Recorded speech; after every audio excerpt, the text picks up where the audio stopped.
Thanks for coming out and hanging out with me. Lately, I've been thinking a lot about the anger in the world and the rage online, in the news, and even in our day to day interactions. And how do we protect our emotional and spiritual health when this outside noise, it's just relentless? So naturally, I turn to one of my go-to spiritual texts, the Tao Te Ching. But this time, its message of go with the flow and turn the other cheek, it just felt off. And maybe it's how we've interpreted these teachings over the centuries, with this kind of dreamy, passive lens. And maybe if I read it in the original Chinese characters, I could see more nuance. But, as I was sitting with it this time, something was just missing. Okay, so the Tao Te Ching, it holds this deeply yin energy, right? This soft, yielding inward energy, and that's powerful. But for those of us women, especially those of us who have been pushed into roles, expectations, or silence, we often embody too much yin. We're taught to be flexible, accommodating, and patient. We're taught to keep the peace, even when that peace is breaking us. So, when you live too long in that yin space, it becomes a cage and we lose our voice and we lose our fire.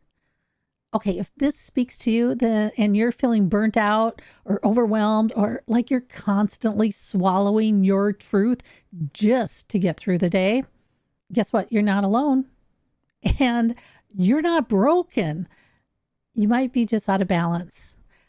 Too much yin needs the yang to rise up and meet it. And that's what we're going to talk about in this episode. And speaking of too much of something, let me take a minute to tell you about June's live Health Hub event where you get to actively participate with me and become part of my inner circle. This month offers us a rare and powerful opportunity to pause and realign and to reclaim what truly nourishes us. So, as women juggling careers, family, and personal well-being, it's easy to feel stretched thin and constantly giving to everyone else while leaving just a little time for ourselves. One area that continues to surface in my clinic is food, and not just what we eat, but how it impacts our energy, our mood, our digestion, and our overall emotional and mental stability. So I remember the moment when I had to confront my own health issues, and it was these painful digestive struggles that left me at this crossroads where I could undergo surgery or I could take control of my eating. And surgery seemed like the quick fix, but the uncertainty with it was overwhelming. So I chose a different path, healing through food.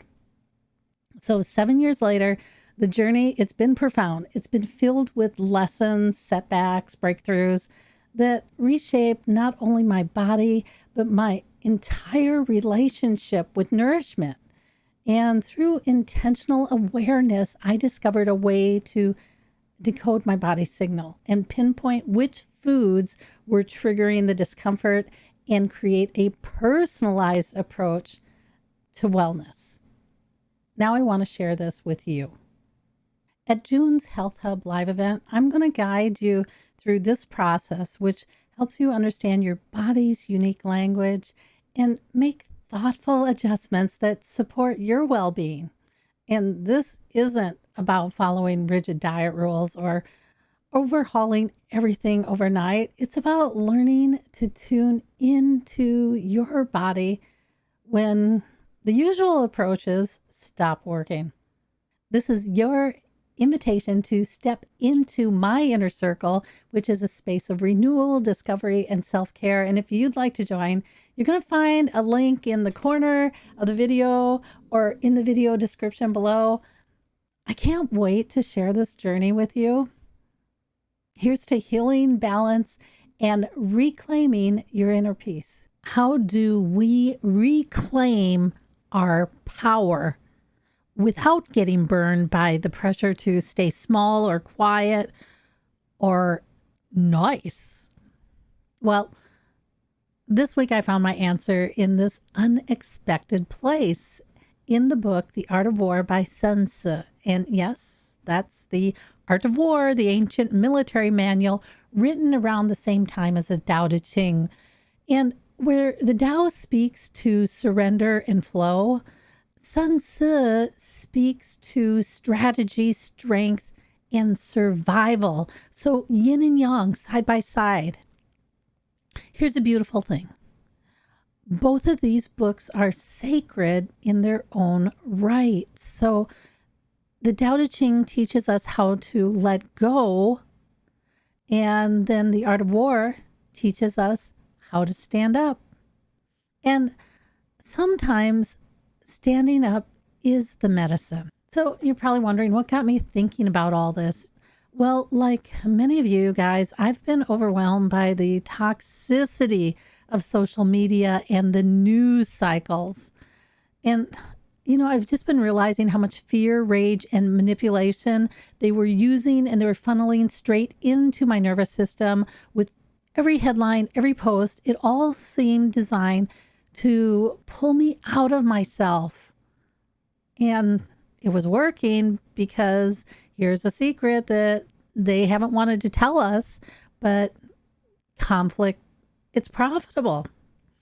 So our politicians, our corporations, and even our influencers on social media, they've been figuring out how to monetize our outrage. And they stir the pot because angry people, they click, they share, and they spend. So what do? Well, the instinctive response, especially for those of us who are yin dominant, is to disconnect, to turn it all off, cut out the noise. And yes, that can bring temporary relief, but it can also feel like giving up, like silencing ourselves even more. So that's where the Art of War comes in. And it's not to make us combative, but to make us strategic. So Sun Tzu wisdom, it's about winning without fighting. It's about maintaining your center in a world that wants to knock you off balance. And one of the most famous lines from Sun Tzu's Art of War, the supreme art of war is to subdue the enemy without fighting. Another quote, the greatest victory is that which requires no battle. So you see, this is not about war in the traditional sense. This is really about becoming the general of your life. So in chapter 1 of Sun Tzu's Art of War, he outlines 8 kinds of opponents and how to respond to each. So here's a few. When your opponent is strong, evade them. When they're in chaos, seize the moment. When they are angry, aggravate them. When they are at ease, make them weary. And when they are united, divide them. Notice what's not listed. Avoid everything and hope it goes away, because avoiding isn't peace, it's forfeiture. And for women who've been trained to be nice, forfeiting becomes second nature. So I asked myself, how can I be clever in my resistance? How can I sidestep the mental traps without giving up my voice? So for me, it was looking at the one where when your opponent's strong, evade them. Social media, the algorithms, the constant rage machine, that's a freaking strong opponent.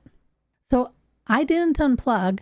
I found a new way to stay informed without being consumed. And I changed how I interact, and I created boundaries, which made me elusive but didn't erase me. And here's the thing, Sun Tzu reminds us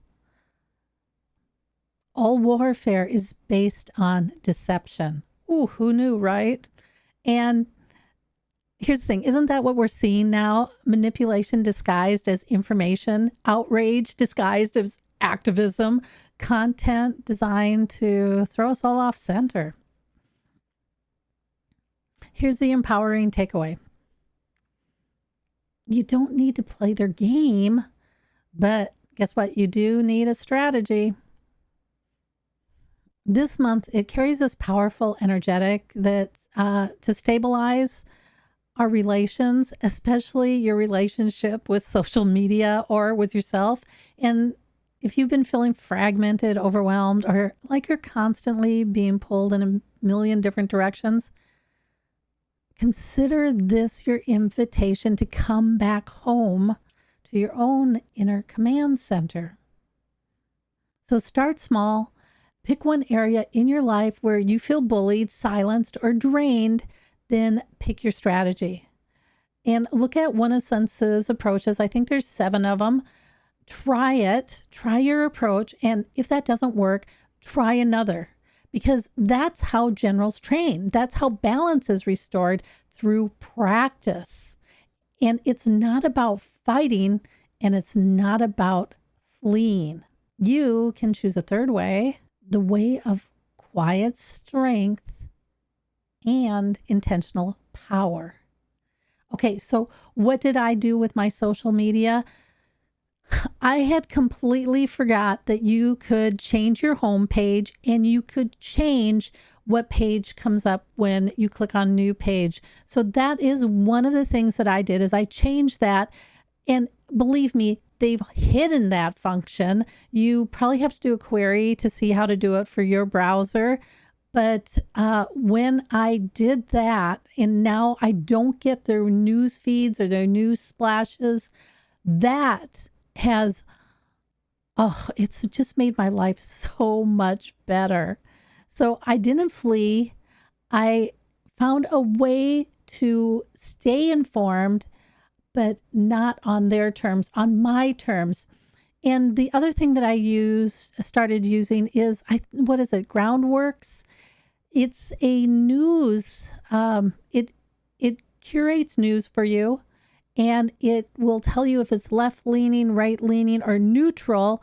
And it kind of pulls out and eliminates those shock and awe headlines that we've been getting blown away with. So those are 2 things that I did to get back control of my computer, my internet, and my life.